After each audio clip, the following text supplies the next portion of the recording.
Salam, jemaat Tuhan, apa kabar? Puji Tuhan, sampai hari ini Tuhan pelihara kita. Beberapa hari yang lalu kita sudah merayakan hari kenaikan Tuhan Yesus ke sorga.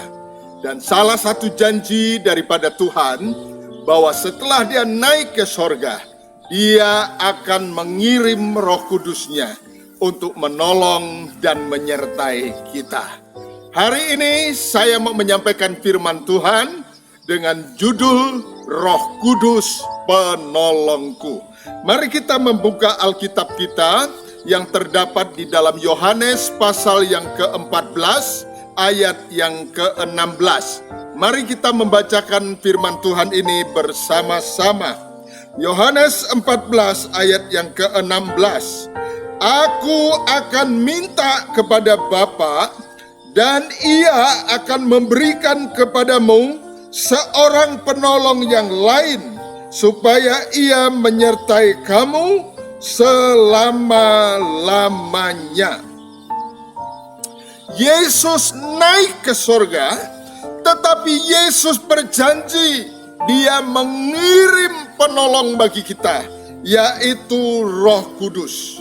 Dan Roh Kudus ini yang dikirim oleh Yesus untuk menolong kita.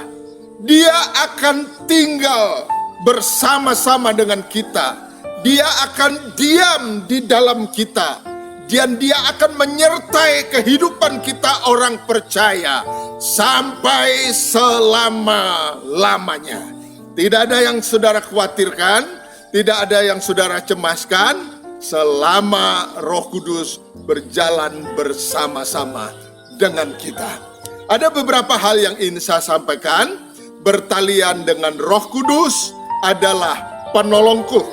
Yang pertama, saudara, sebagai penolong, Roh Kudus menolong kita, khususnya di dalam menghadapi berbagai-bagai tantangan yang kita hadapi. Mari kita baca bersama-sama di dalam Kisah Para Rasul pasal yang keempat ayat yang ke-13. Berbunyi demikian.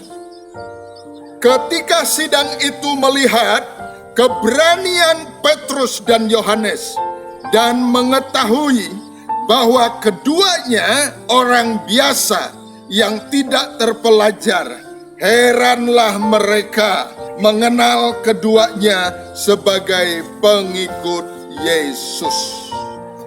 Nah, Bapak Ibu Saudara yang dikasihi oleh Tuhan, setelah kita dipenuhi oleh Roh Kudus, dipenuhi oleh kuasa Tuhan, yaitu lewat janji Tuhan yang digenapi bahwa dia tidak meninggalkan kita, tetapi dia berserta dengan kita, yaitu lewat mengirim Roh Kudus-Nya. Nah, ini yang terjadi, yang dialami oleh murid-murid ketika mereka berkumpul di loteng Yerusalem menanti janji Tuhan. Maka murid-murid dikatakan dipenuhi oleh Roh Kudus, dipenuhi oleh kuasa Tuhan. Dan Roh Kudus yang memenuhi murid-murid, itu yang menjadi penolong bagi murid-murid.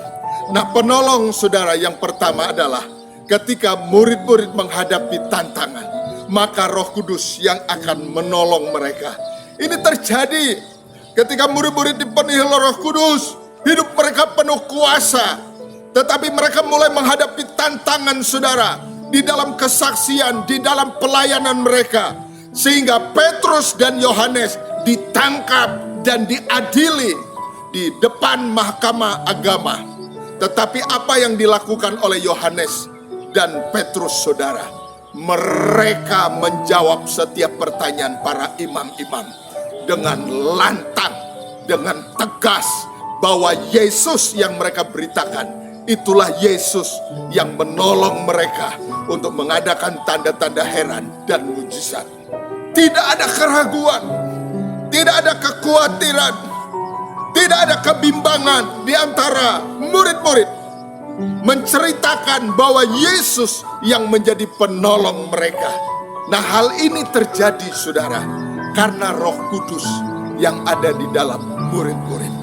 Jadi Roh Kudus yang ada di dalam diri kita ini memberikan kita keberanian untuk menghadapi tantangan. Hari-hari ini mungkin Bapak Ibu sedang menghadapi tantangan seperti apa? Apakah ada tantangan saudara dari kuasa-kuasa kegelapan, dari kuasa-kuasa dunia ini, mungkin yang menyerang keuangan kita, menyerang rumah tangga kita, menyerang kesehatan kita, atau menyerang hal apapun di dalam kehidupan kita. Apa yang membuat kita bisa kuat hari-hari ini? Yaitu ketika kita minta campur tangan daripada Roh Kudus. Roh Kudus yang ada di dalam diri kita. Firman Tuhan berkata, Roh Allah yang jauh lebih besar daripada roh yang ada di dalam dunia ini. Karena itu hadapi setiap tantangan, tidak dengan kekuatan kita, tidak dengan kemampuan kita sendiri, dengan kecakapan, kepintaran kita, atau andalan kita kepada dunia ini, tapi hadapi bersama dengan Roh Kudus. Maka saudara akan melewati hidup ini, ya mungkin penuh dengan tantangan, tetapi saudara juga akan melihat kemenangan demi kemenangan yang Tuhan kerjakan. Yang kedua, saudara, Roh Kudus penolongku. Roh Kudus menolong kita di dalam hal berdoa. Mari kita membaca Roma pasal yang ke-8 ayat yang ke-26. Berbunyi demikian. Demikian juga Roh membantu kita dalam kelemahan kita. Sebab kita tidak tahu bagaimana sebenarnya harus berdoa. Tetapi Roh sendiri berdoa untuk kita kepada Allah dengan keluhan-keluhan yang tidak terucapkan. Puji Tuhan. Nah, yang kedua, Roh Kudus menolong kita di dalam hal berdoa. Di dalam menghadapi pergumulan, di dalam menghadapi tantangan, biasanya kita lari kepada Tuhan, nyampaikan kepada Tuhan lewat doa. Tetapi ketika kita berdoa, biasanya kita bingung apa yang harus kita ucapkan kepada Tuhan. Nah, firman Tuhan tadi berkata bahwa Roh Kudus membantu kita berdoa kepada Bapa di sorga. Dia membantu kita, saudara, untuk menyampaikan pergumulan tantangan yang kita hadapi dengan bahasa-bahasa yang tidak bisa kita ungkapkan. Biasanya orang ketika menghadapi pergumulan, kadang-kadang saudara hanya menangis, dan itu bahasa tetesan air mata. Ini terjadi dengan Hana. Ketika Hana menghadapi pergumulan, di mana waktu itu dia datang kepada Tuhan di bait Allah. Dia berdoa, tetapi ketika dia berdoa, maka apa yang terjadi? Gembala sidangnya, Pendeta Eli sempat salah paham, mengira Hana mabuk. Dan Hana berkata, aku tidak mabuk, tetapi pergumulanku terlalu berat, masalahku terlalu berat. Oleh sebab itu aku hanya bisa menyampaikannya kepada Bapa di sorga. Hana mencurahkan isi hatinya.